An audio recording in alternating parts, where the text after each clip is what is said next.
9th के student ध्यान दें, आज के इस वीडियो में आपको वार्षिक परीक्षा के लिए हिंदी का पेपर बताने वाली हूं। तो देखिए, जल्दी से देखिएगा और कंप्लीट करिएगा बिना किसी डाउट के, क्योंकि यही पेपर आपका 100% परीक्षा हॉल में आपको देखने को मिलेगा। तो देखिए, अच्छे से कंप्लीट करिए। अगर आप इस पेपर को अच्छे से कंप्लीट करते 75 में से 75 अंक आपके एकदम पक्के हैं। तो देखिए, बिना डाउट के देखते हैं। तो पहला प्रश्न होगा आपका, विकल्प चुनिए।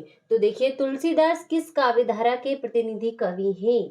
तो कौन सी? राम भक्ति काव्य धारा के। और वाक किसकी काव्य शैली है? तो इसका होगा ललखत की है।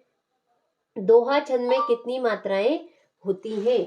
तो दोहा छंद में 24 मात्राएं होती हैं। अगला होगा आपका, हुजूम के आगे कौन चल रहा था? तो इस सालिम अली।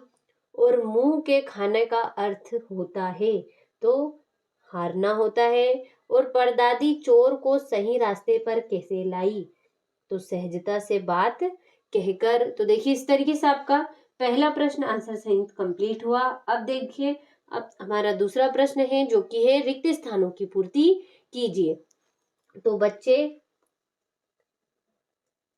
काम पर जाते हैं और छंद के 2 प्रकार होते हैं। और तूती बोलना का अर्थ धाक जमना है। और अगला आपका, मेरे नाना पक्के साहब माने जाते हैं। और सालिम अली का यह आखिरी पलायन है। और हिंदी आखिरी पलायन है। और हिंदी का प्रथम उपन्यास परीक्षा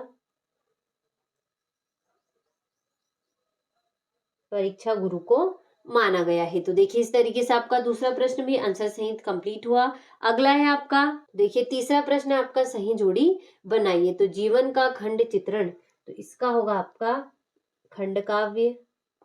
अगला है हरिशंकर परशाई, तो वसुधा होगा। आकाश, तो आकाश का होगा नभ और गगन। जनसंपर्क विभाग, तो बाढ़ की सूचना।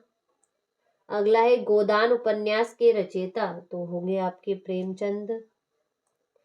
और मेरे बचपन के दिन, तो इसका होगा आपका महादेवी वर्मा। तो देखिए, इस तरीके से आपका तीसरा प्रश्न भी कंप्लीट हुआ। चौथा प्रश्न है आपका, सत्य सत्य लिखिए। तो जयशंकर प्रसाद छायावाद के प्रमुख कवि है, तो ये आपका सत्य होगा। जहां नायक नायिका के विरह का वर्णन हो वह संयोग रस होता है, तो असत्य होगा। और आज उपभोक्ता संस्कृति का समाज पर कोई प्रभाव नहीं है, तो ये आपका असत्य होगा।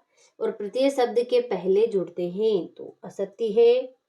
शंकर लड़कियों के छात्रावास में ताक झाक करता था, तो सत्य होगा। और किसी घटना का आंखों देखा सरल वर्णन रिपोर्टाज कहलाता है, तो ये भी आपका सत्य हुआ। तो देखिए, इस तरीके से आपका चौथा प्रश्न भी आपका कंप्लीट हुआ आंसर सहित। पांचवा प्रश्न है आपका, एक वाक्य में उत्तर लिखिए। तो बच्चे काम पर जा रहे हैं कि कवि का क्या नाम है? तो राजेश जोशी।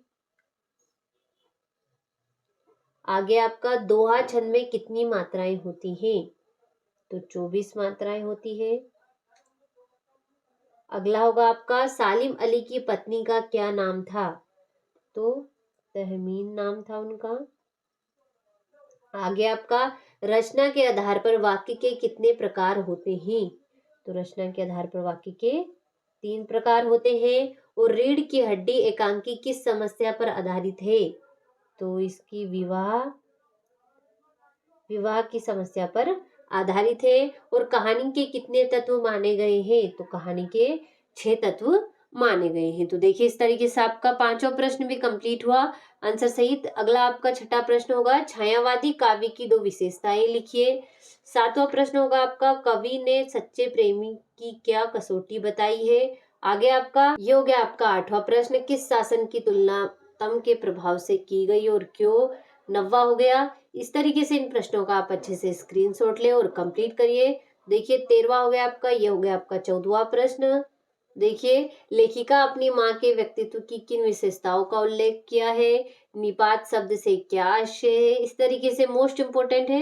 इन सभी प्रश्नों का आप अच्छे से स्क्रीनशॉट लेकर कंप्लीट करें। देखिए, ये हो गया आपका 20वां प्रश्न, जिसमें आपको विद्यालय के खेल के मैदान में एक बैग मिला, जिसमें पुस्तक तथा कुछ रुपए हैं, उसके खाने का विज्ञापन है, खोने का विज्ञापन लिखना है आपको। तो देखिए, इस तरीके से मोस्ट इम्पोर्टेंट है, इन्हें अच्छे से कंप्लीट करें। अगर आपको इन प्रश्नों के आंसर कंप्लीट ना भी हो, तो अगले वीडियो में मैं इन प्रश्नों को आपको आंसर सहित बताने वाली हूँ। तो देखिए, अभी के लिए आप पूरी कोशिश करिएगा। तो देखिए, 22वां प्रश्न आपका 3 दिन के अवकाश हेतु प्राचार्य को प्रार्थना पत्र लिखना है।